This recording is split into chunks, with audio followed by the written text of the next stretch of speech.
As part of the social care division in the HSE, we have a holistic approach to supporting older people in the services and their communities, and because we are a health service we can't always do that ourselves. So in partnership with Alone, we helped fund 4 support coordinators to pilot a project out here in Dublin North City and County.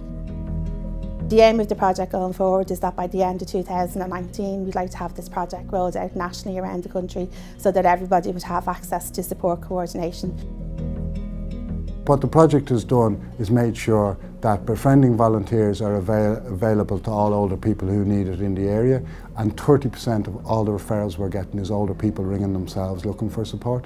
What it means is that coordination of supports, the ability for somebody to come out to your home or work with you from hospital to basically sit down with an older people and say, what are the blockages to you ageing at home and what supports do you need? And that means that those staff are available to older people.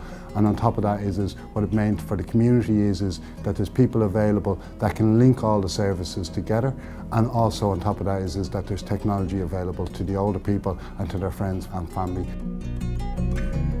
Whenever we go out to somebody, quite often or not we find out that they haven't been to their doctor in the last 5-10 years. They're not linked in with any of the services, and you will find that somebody maybe does need that occupational therapist. They do need a social worker linked in. They do need the public health nurse to be coming to dress a wound that maybe isn't healing properly. So it's about making sure that we're meeting those needs of their physical health as well as their mental health, as well as their mobility, making sure that they can get about their home suitably and safely as well, which is the key.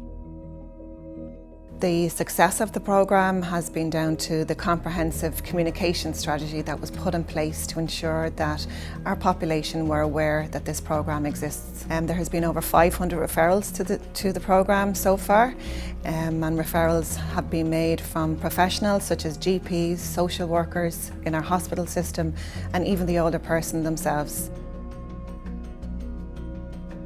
As a support coordinator, it's my role to go out into people's homes who've been referred into the service.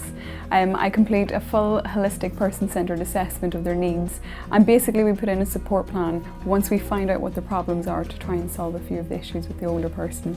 So it can be anything from an adaptation or a repair to something in the house. It can be to access funds or a scheme that's in the local area, or if it's social isolation we can make sure that there's a volunteer that's put in place then once a week. We also have events at Alone, so we make sure that people get to all the events that we have.